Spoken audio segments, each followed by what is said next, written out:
Buenas tardes, ingeniero. En esta tarde voy a explicar acerca de mi sistema termodinámico que es el cloroformo. Bien,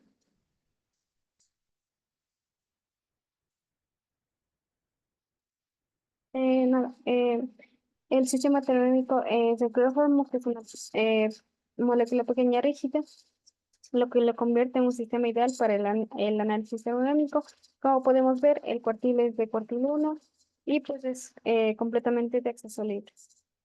Empezamos con el proceso cíclico que elegí para el cloroformo, que consta de 4 etapas, sin cambio de fase en ninguna de ellas. Entonces, primero, una compresión isoterma reversible a temperatura de 300 Kelvin. El sistema comprime, las moléculas de cloroformo se acercan y aumenta sus interacciones de Van der Waals. Segundo, la expansión adiabática reversible isentrópica, donde la variación de la entropía es cero y la temperatura pues baja.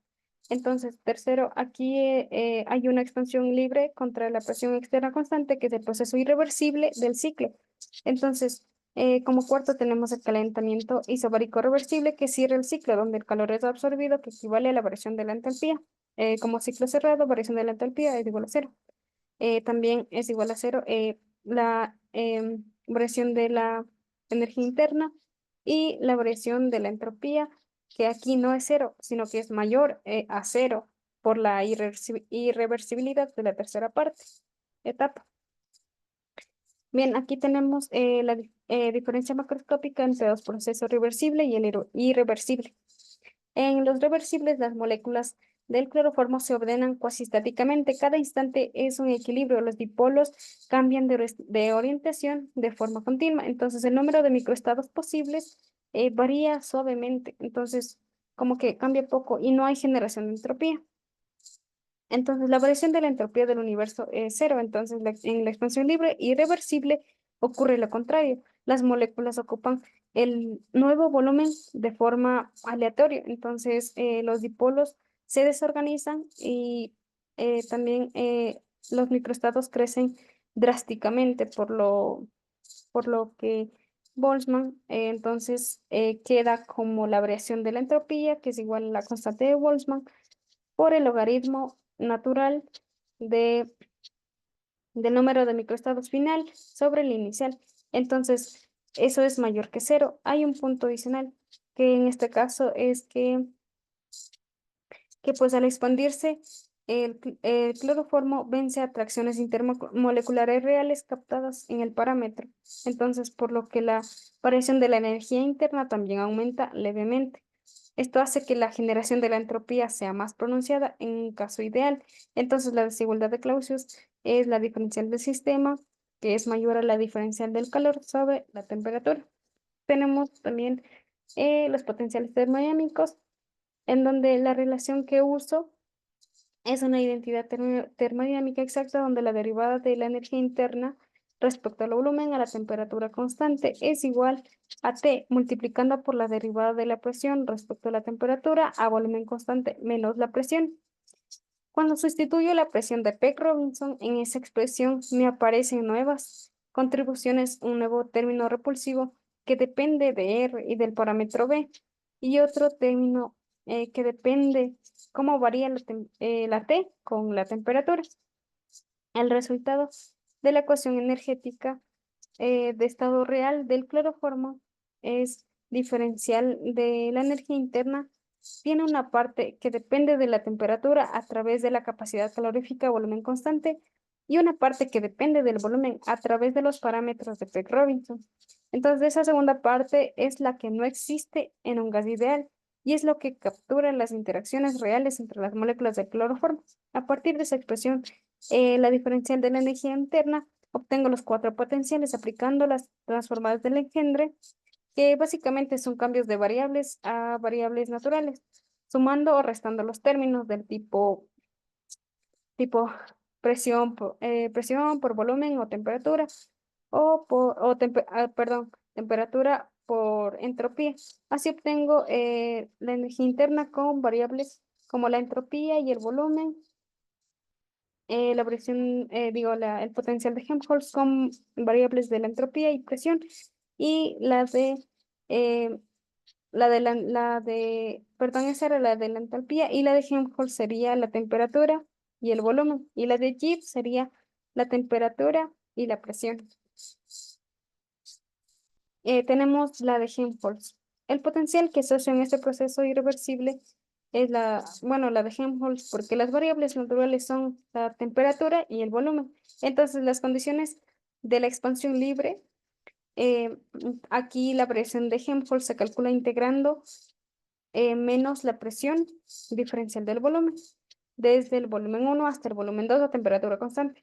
Esto da como resultado dos términos, un logaritmo de tipo gas ideal y otro por B, y uno adicional de la de P. Robinson, que refleja las atracciones reales de moléculas del cloroformo. Como el volumen 2 es mayor que el volumen 1, entonces la variación de Helmholtz resulta negativo. El proceso es, el proceso es espontáneo. Entonces aquí eh, eh, la, el potencial de Helmholtz es igual a menos la constante de Boltzmann. En la expansión irreversible, la Z crece porque hay más microestados translacionales disponibles y las reacciones intermoleculares se debilitan. Entonces, el potencial de Helmholtz baja, confirmando así la espontaneidad. Y, y sí, porque con la potencial de Helmholtz se puede predecir la espontaneidad cuando hay intercambio simultáneo de calor y trabajo. Entonces, el trabajo máximo total del sistema puede realizarse a temperatura y volumen constante. Tenemos la entropía que se obtiene de el potencial de Helmholtz y de Gibbs como derivadas negativas respecto a la temperatura, con la ecuación de P-Robinson, la variación de la entropía en la etapa isoterma incluye incluye el diferencial de A sobre el diferencial de T, que refleja cómo cambian las interacciones del cloroformo con la temperatura. Entonces, en la etapa diabática, la variación de la entropía es igual a cero por definición. Entonces, en la expansión irreversible, la variación de la entropía se calcula a través del proceso irreversible equivalente y resulta mayor que el caso ideal porque las atracciones de la ecuación contribuyen al desorden. Entonces, el calentamiento isobárico de variación de la entropía depende de la capacidad calorífica a presión constante real de la ecuación.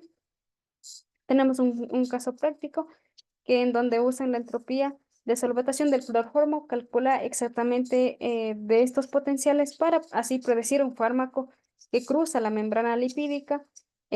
Una variación de la entropía muy negativa en el cloroformo indica que el fármaco ordena demasiado el solvente y aumenta el potencial de Helmholtz y reduce así su permeabilidad. Así la segunda ley se convierte como una herramienta de diseño farmacológico.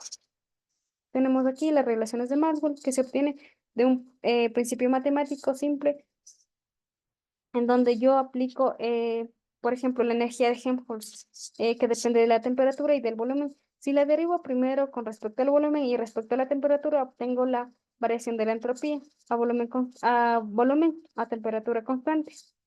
Si lo hago al revés, primero la temperatura, luego respecto al volumen, obtengo la variación de la presión con la temperatura a volumen constante. Como ambos caminos dan el mismo resultado, entonces esas dos son casi iguales. Con la ecuación de Peck-Robinson, esa derivada respecto a la temperatura a volumen constante tiene una expresión y calculable. Tiene un término R dividido por el volumen molar menos B. Entonces, y el otro término que viene de cómo varía el parámetro con la temperatura.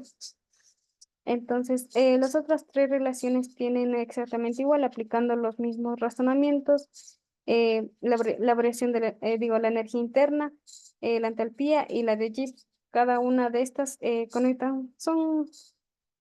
pues parecen distintas, pero resultan ser casi iguales.